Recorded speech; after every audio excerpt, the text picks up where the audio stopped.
Formscapes, Flowscapes and Mindscapes. Cosmologies of forms, changes and minds. Let's get back to our first cosmology of forms. Space as the background. Field can give rise to a concretion or concentration of beingness called a point, and this point can be reiterated, multiplied, reproduced to become clusters or to become any configuration or any constellation of points that can be linked together only through the process of consciousness. When these points are contiguous, they start to form lines, which can be thought of as continuous shapes of beingness that are drawn instead of punctuated. So this aspect gives rise to something very different when we reach the line from when we use points. The same line can be drawn by using pointillism. So I can print points by the thousands and eventually over time create a pattern that will be identifiable as an overall shape. That's what happened in the Lorentz diagram in chaos theory, for instance, where separate points displaying values of variables related to climate eventually over time, due to the use of high calculation possibilities of computers in the 50s and 60s, started to display shapes that were completely invisible at the rate of categorization, of the rate of perception and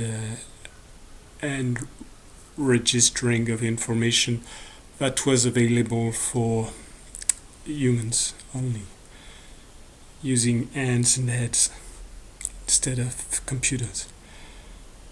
When a big enough number of these points were drawn or were marked,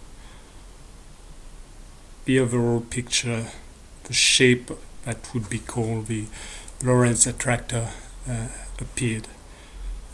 And this shape, this regular shape where the points would tend to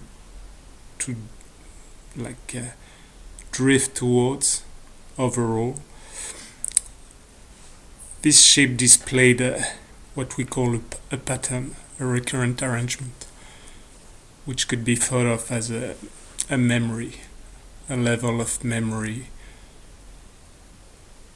that is not a set and fixed thing, but the overall coalescence of potentialities or past events into a composite being, in very much the same way as the superimposition of many trees would give rise to the concept of tree, to the abstraction of tree. We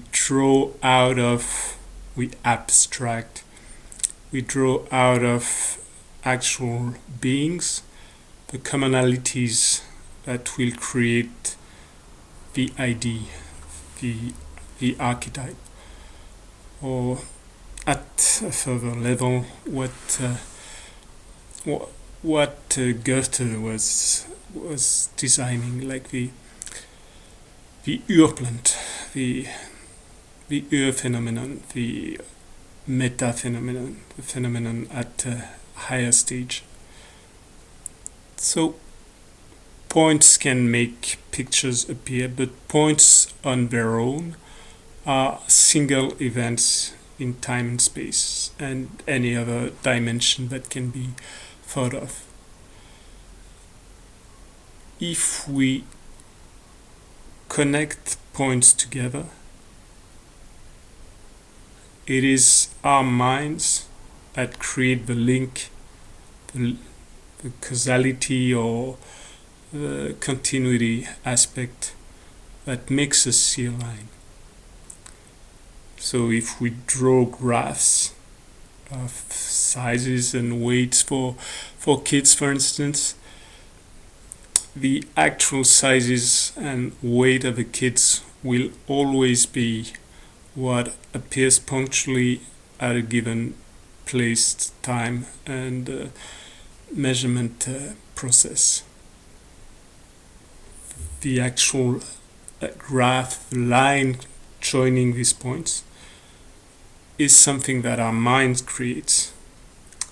It is depending on how we draw the line. For instance, the continuity of the angles of the lines, sort of regularity and graduality it will show if we put the weight and the size of the same kid at 6 month intervals, or at 1 month interval, or at 1 week interval, or 1 hour interval, will display different shapes. It will be much more straight and regular if it's displayed at a larger scale. It will be very steep too, while displayed at a lower scale or lower definition. Lower definition would mean that you see the overall picture. You get a very averaged idea of what's happening.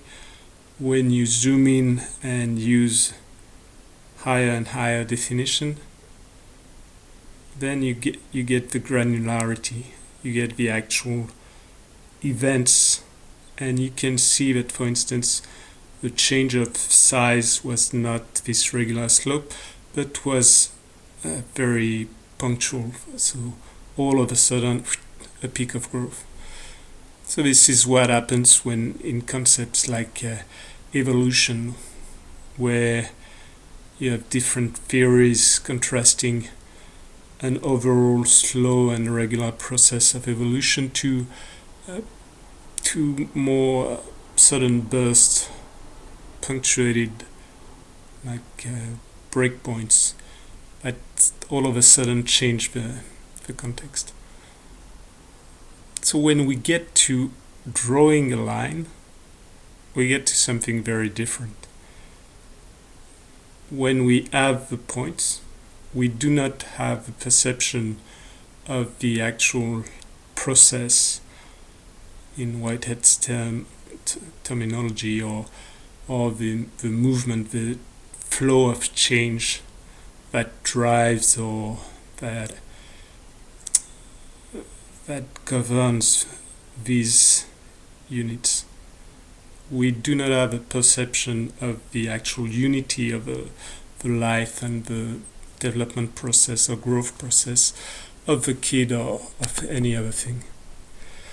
When we draw a line, we get the first actual incarnation of this continuity, this flow. Thus, we get the first aspect of flowscapes, energy movements. When the line is drawn from one point of origin to an end point, we get the first feeling of origination, destination, and direction. and we get this this concept of a way that's found in the Tao, for instance, or the middle path. So the way is the continuation of punctuated steps, but the punctuated steps do not actually carry the full meaning, the full depth of what the overall trip or travel will be. The steps in many ways are just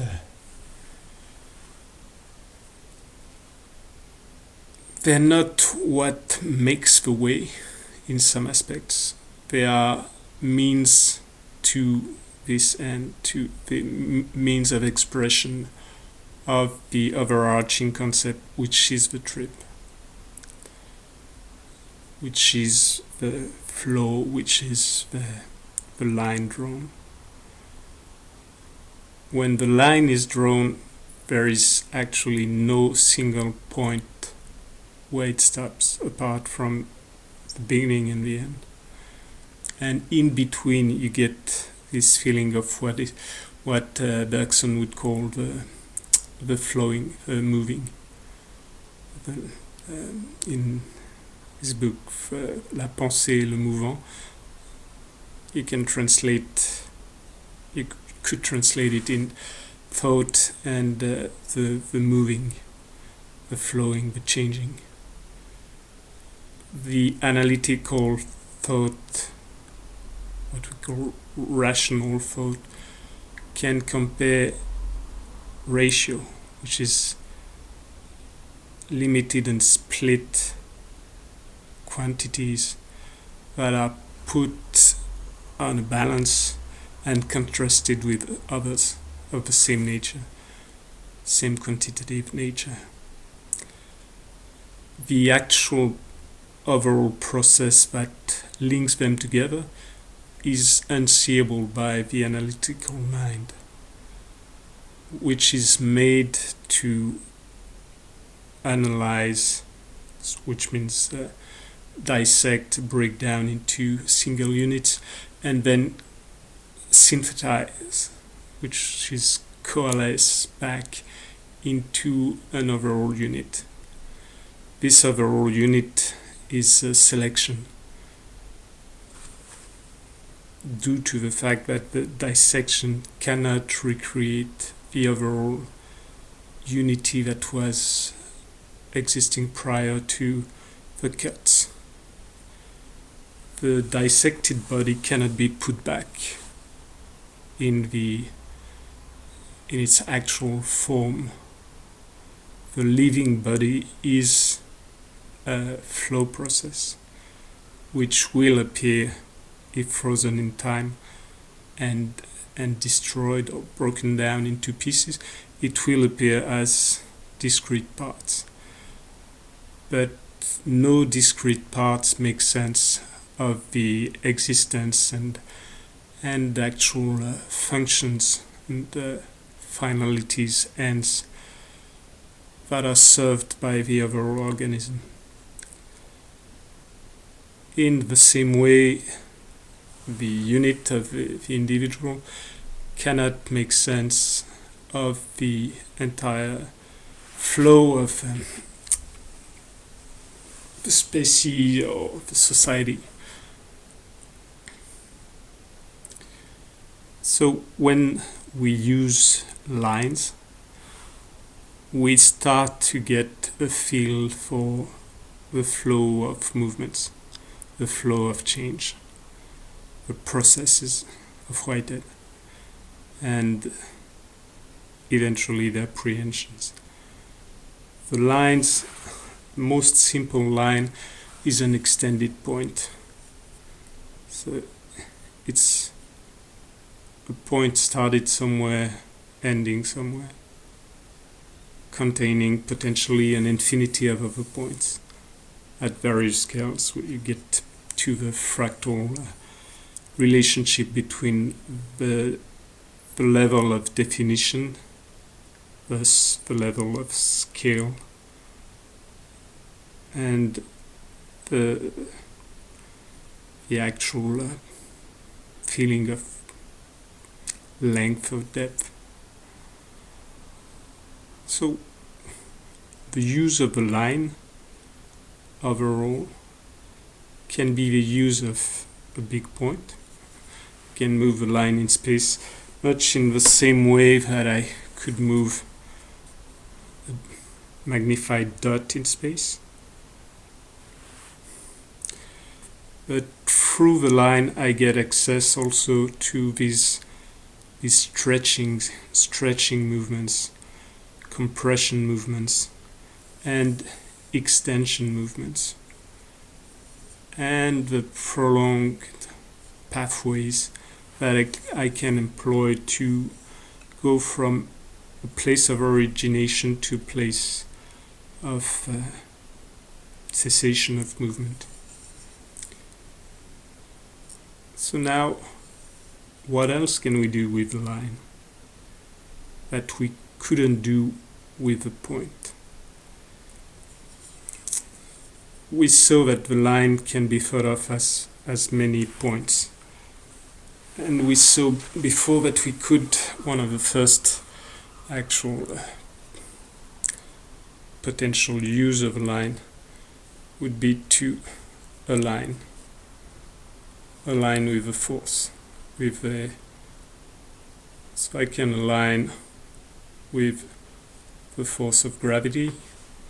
I can align with the strongest forces exerted, and when the line is drawn in both directions, gradually the sway in between points will disappear, the points will align. So this is a fairly useful aspect, since it can align your joints for pushes or strikes. I'm trying to display it. It's the same idea. If I just strike using the idea of moving a point and smashing it into something else, the several points that constitute my joints or my body parts will be misaligned oftentimes. So say you'd have, my hand would be my elbow, the big ball would be my wrist, and the small ball would be my fist, for instance. If they're misaligned, you can add an arrow to each segment and obtain vector forces. So you get, for instance, one vector forces for my forearm, another one for my arm, and you could have another one for my wrist, for instance, and then still another one for my fingers. The pathways could go both ways. They could emit and receive. But the important point is that if you align those pathways, you allow for coherence in the movement. While if you misalign them, then you'll get an addition of vector forces to determine what the end effect will be. So when you align in many martial arts, you'll align, say, your fist, you align toes, ankle, knees, then elbows, wrist on a line. This will create a line of force. The actual push is, if I was standing, the push exerted on this line is transmitted by what we call the lateral line, or lateral column, which is the actual support of the body. The two big columns that do support the body, while the central column supports the head. So if I push in the ground, I can get transmission of the force into my fist. And similarly, if I just stretch from there, I can stretch all the way. I can stretch from my fist and extend gradually this move into the full column. You could have other alignments. I could align with inland. So you could align in parallel. You can align with a wide base, with a narrow base, and you can align in diagonal axis. Left hand side of the body, of the arm, for instance, connecting to the right leg, right hand side to the left leg. So that's what you find if you stand in an X shape. And it's something that's very commonly used for many practical applications.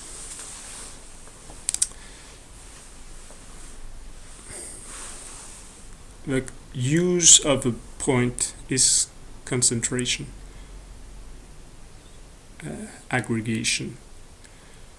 The use of a line is stretching, going away from extension. The line that we saw at first is a segment, so it's limited in space. If consciousness extends the potential movements of any segment or any alignment of points, it gets from segments to lines, lines being in potential infinite. What other aspects arise with lines? So the lines can start to create many shapes, as we saw: straight, curved, then undulated or waved. So you could get yin-yang shapes.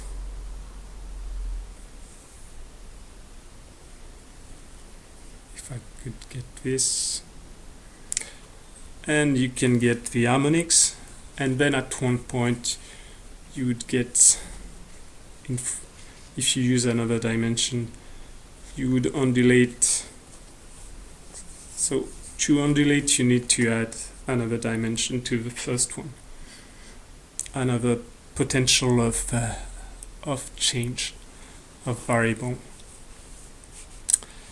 So between two villages, I can make the shortest pathway will be a straight road, that this road will be the one crossed the fastest, but it will also be the one which relatively contains the least amount of points, the least amount of say vehicles or persons or information or energy. So if I want to add more, I will just curve my pathway first in between my villages, and I could measure over the same interval the amount of cloth taken between my fingers. When I curve it, either I draw the points closer to each other if I didn't move, or if I want to keep the same place in space, I will have to extend the amount of cloth contained in the interval. So from one curve I can do many curves, and then I can go up the hills and down the valleys, adding yet another dimension, which eventually over time would find its perfect or more regular shape in the spiral. and the spiral can get tighter and tighter until eventually it becomes a screw movement. So a straight line with a very tiny spiral. All these movements can be doubled. We can extend one way and get the feeling of retraction another way. It's very, very common use of the body. I extend the lower part of my arm and get the feeling of retraction here, which oftentimes, depending on how I use it, if I retract more, I'll get this feeling of lifting, and the transmission will be slightly upwards. If I go back exactly as much as I go forward, then the movement will appear straight. But the actual feel of the movement will be a conveyor belt. So this is used in between faces of the body, like back and front. It can be then multiplied inside into many, many other layers, and you can combine it any which way. The same principle here would be what gives rise to the pulley, which is a lever using plastic medium instead of a rigid one. So from the pulley and from these linear motions that we saw, we changed so far the shape of the lines. But now, if you do a big curve, you could make a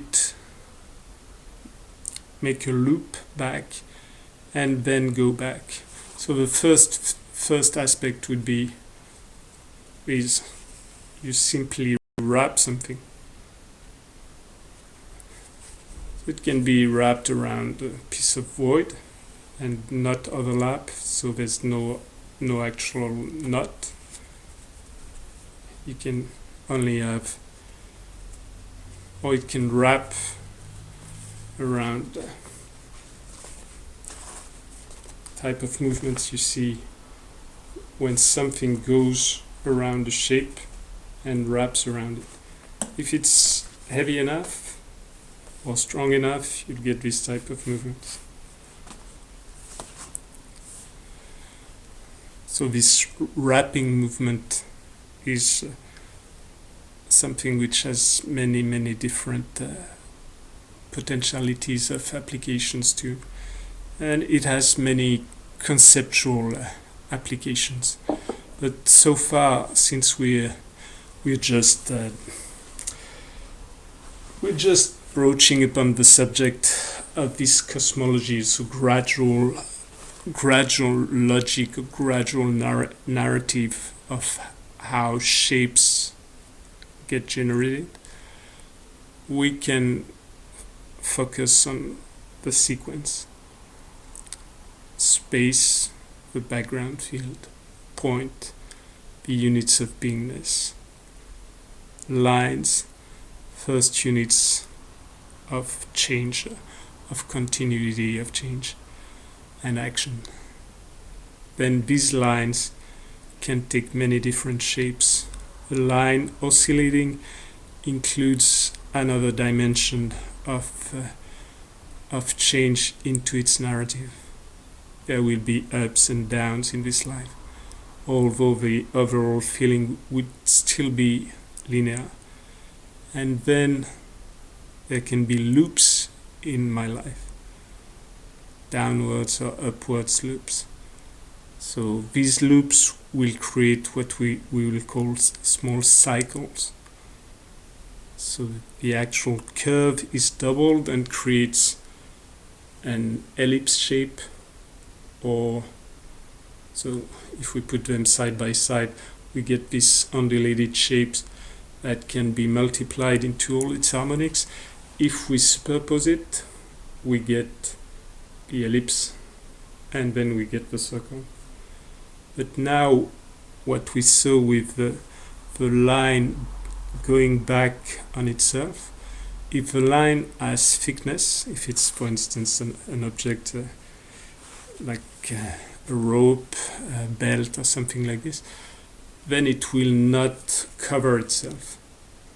So you'll find it will take the same pathway or meet at the same point, but in another layer of another dimension.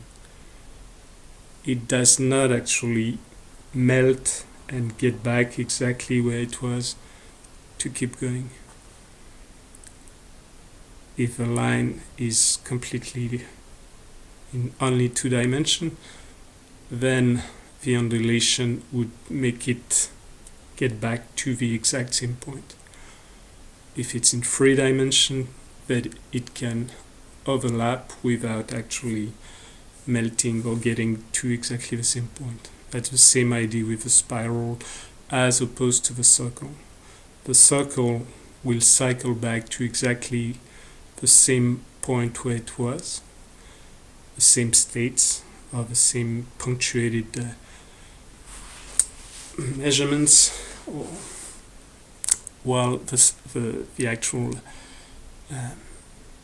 actual spiral will give to an observer the impression of overlapping, while it is actually getting to different layers of depth.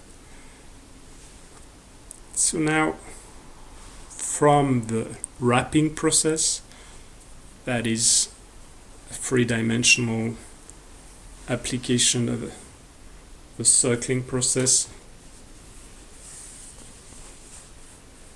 You see, for instance, I can wrap along the arm. I can wrap exactly above the precedent wrapping, but then it will be thicker each time at another layer. Now from there we get to the actual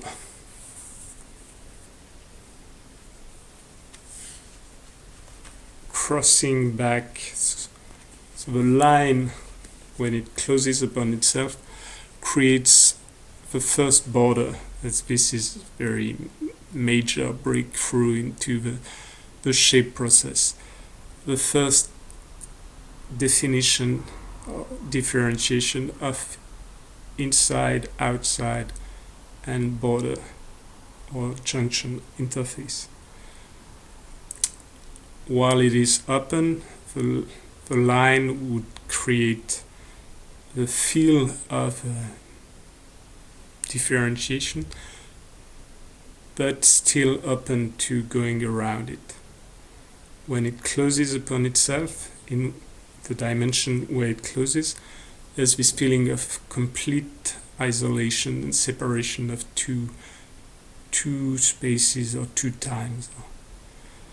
When it closes in 3 dimensions as a sphere, for instance, that's where you get all the potentialities for cell life, for inner life, differentiated and modulated, as opposed to in relation to the external life. This closing of the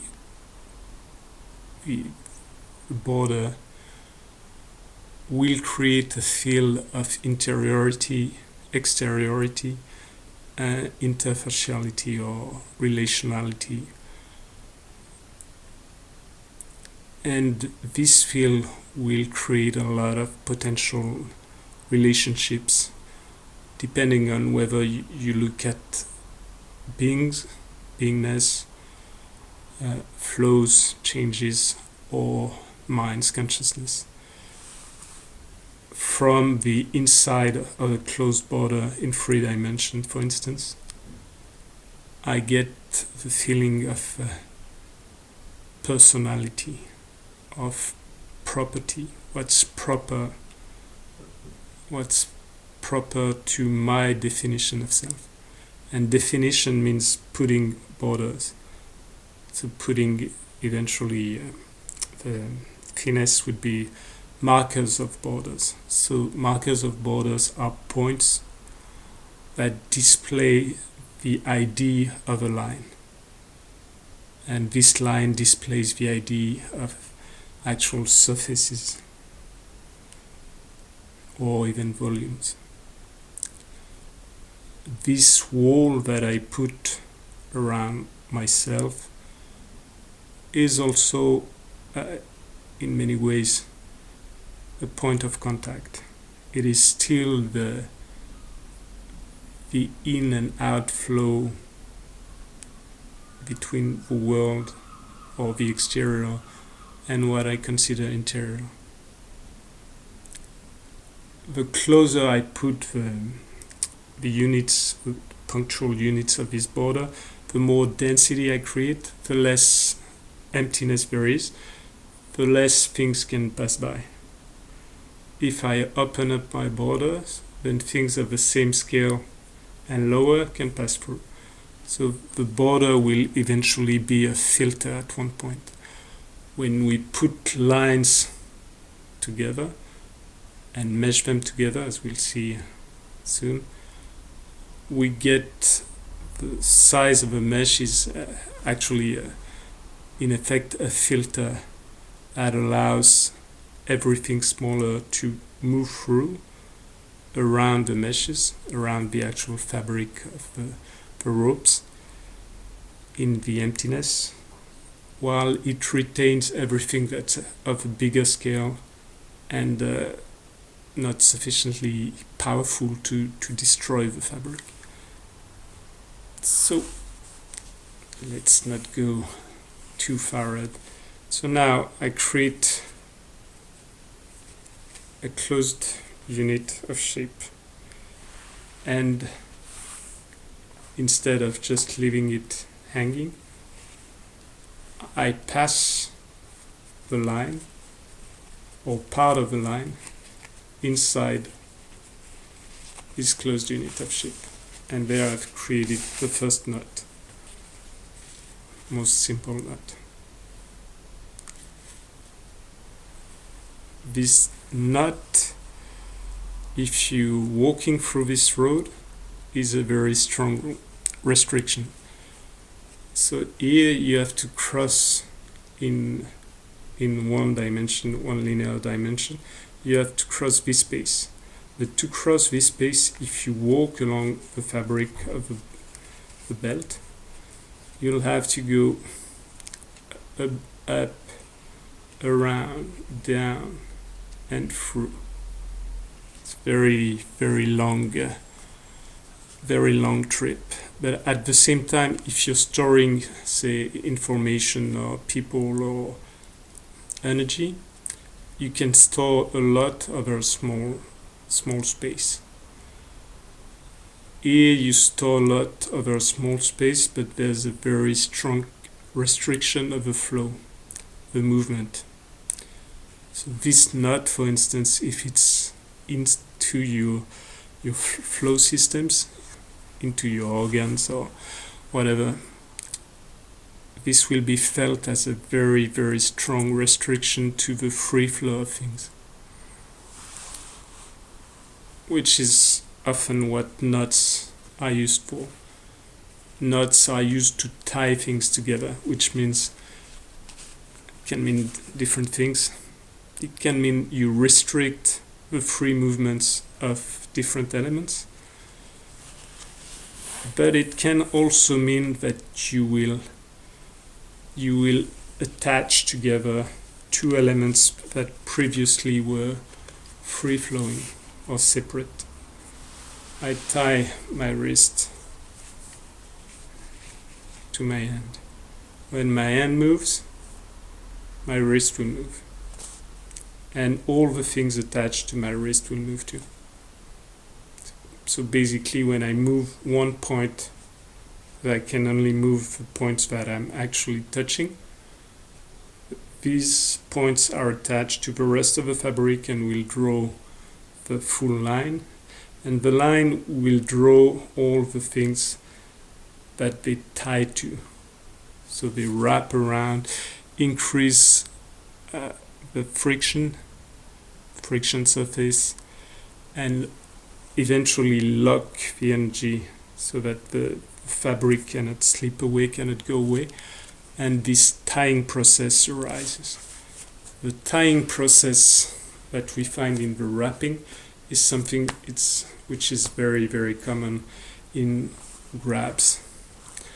And grabs can be either reversed strikes, so they're like movements that are made to jerk something or to actually hit something with a slight receptive approach.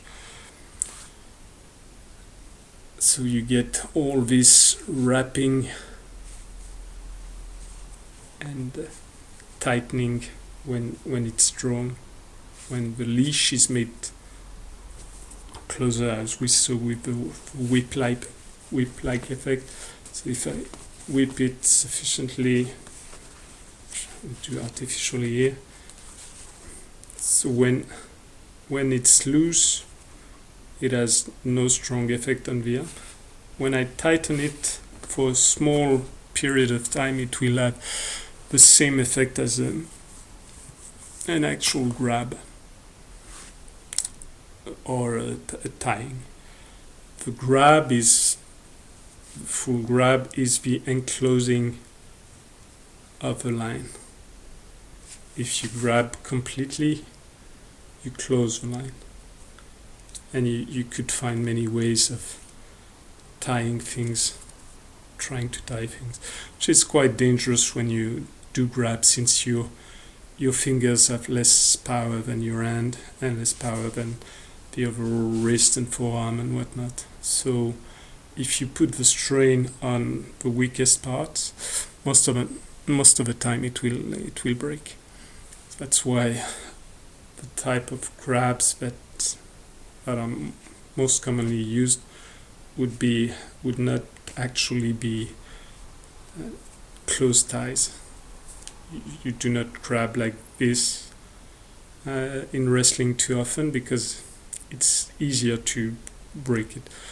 But if you have very strong fingers as compared to the force you'll be submitted to, you can do whatever. You can try.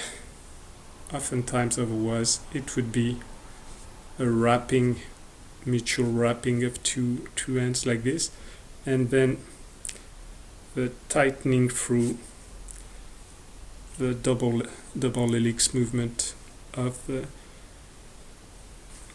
torque. So double torsion in two directions, or double spiral in two directions. So if we explore the concept of the knots, the tying effect, you'll see all the potential ways that your line can go. As we saw, the line can keep going with the stretching the tip and go around, get back and whatnot. Get various potential knots this way, but it can also be the loop you've made will contain only a part of the line, and it will just close like this. And then say you could take something and go grab the line further and bring it back, and you'd start to get to crochet, for instance, or all sorts of knitting, which are just deeper and deeper explorations of what can be done with a knot. And you do have knot theory in mathematics. So the practical applications of what you can do with understanding the continuation of the line that the knot provides is quite great. The knotting of volumes can be sometimes felt in martial arts. It's I have a very big skill to get to this point, and when someone is basically trying to apply a submission, in some ways it tries to knot, to tie, or to lock the body, restricting the degrees of freedom. The ways that are used to evade, say, a constriction like this. So I gather my troops all around the central axis and I drive them inwards. The way for the central axis to free itself is to go where no forces restrict its movement, which is up and down. So obviously, if I create a strong pressure, the friction of my hand would make it difficult to actually drag the weapon. But it doesn't matter if your neck, for instance, is closed up like this. One way of restricting the pressure that's applied to your either your breath system or to your blood system would be to stretch up and down. Although you would need to, you always need to take into account, if you stretch your neck, you're also tightening it, which in some way can increase the pressure. So it's one way to divert pressure going towards the center, is diverted up and down. It's better if I divert it in a volume, so I spread it first equally all around. I have to differentiate. If I expand it towards the periphery, so we saw that the closing of a line defines inside, border, and outside. From there you have several movements possible. From center to periphery, to the border, I can either push away, so if the center is a city, the inhabitants of the city can go towards the border and out, or they can go towards the border at first from the center but spread evenly inside the territory, or they could be concentrated one way or another. They could be decentralized, so I could create several centers. It wouldn't be an equal distribution, but I would create from a big capital city, I could create several towns and then smaller villages, for instance. That would be a decentralization by scale. So I can go outside completely. I can distribute inside. I can distribute inside and outside. So I can spread my population till the actual density of population is the same inside the closed circle and in an area that I define around. So say a margin, an extended area of my previous place of consideration. If the place of consideration is my neck, the pressure goes inside, it will shrink my neck and create more and more pressure. I can divert part of it by stretching up, stretching down.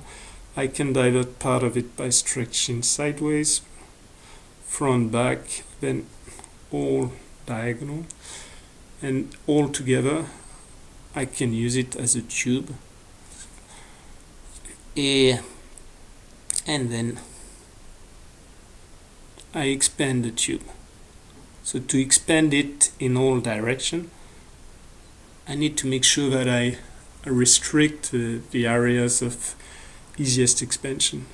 If I can expand very easily in the front, it will make it very difficult to expand in the back, and it will create a very unbalanced distribution of forces. So if I resist strongly here, then the back of my neck becomes very weak, creates a concave shape that invites energy in. So then headlock become very easy, for instance. So knots will give rise to all the weaving.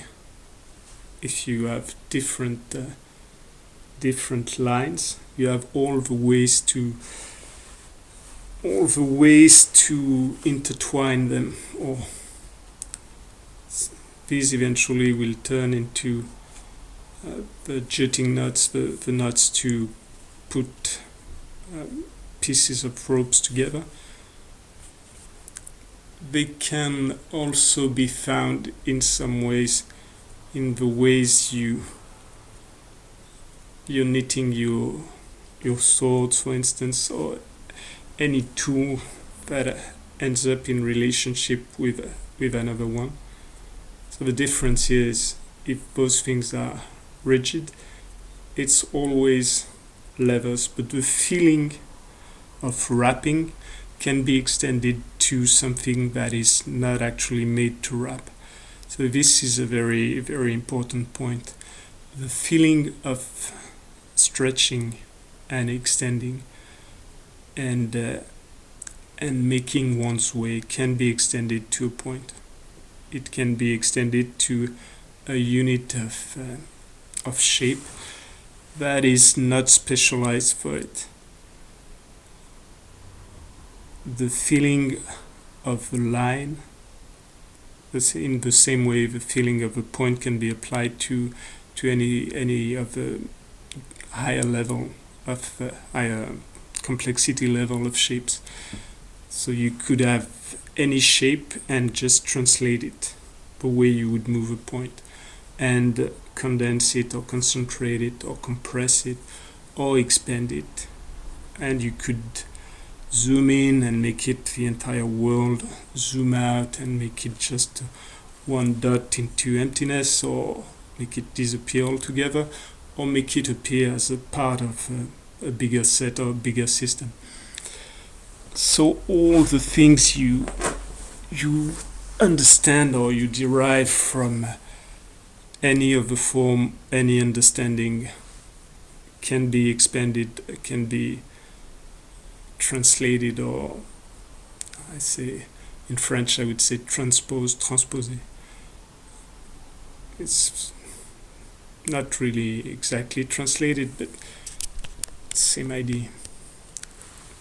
So this is one of the main way to accelerate one's learning curve in something. You find all the things you already know in one field or another, and you transpose them to other fields where you do not feel you know. Now, to finish with this concept, you can obviously, as we see with real objects, you can tie volumes, you tie tubes. You will have the wider the volume, or the less linear the volume, the more complex these ideas of wrapping and extending and tying or creating knots will be. When you use these shapes for mental processes, for instance, or for evaluation of your emotions or social processes or anything like this, you can get this feeling of linearity, punctuality, ups and downs, curving sideways to go around obstacles. So navigating through, taking your louvoyer, taking the sides to not go against the wind and go up and down the waves, for instance. You can get the feeling of capsizing and getting back, making a full loop. You can have the feeling of cycling things into your head, of circularity. Circular thinking is the best because it is the circular thinking is the best because it is the circular thinking is the best. All these things can be applied to the thought process, to the energy processes, to physical states and units, to emotional processes, and the say that you found a way to lock something, you can see how it would apply to, so a lock is made outside, and you can see how it applies inside, and you can see how you can find the free space and unfold in the directions of least resistance. So the body has matter only in some places. Where it has no matter is the place of least resistance. Then the flows, the movements have vector forces.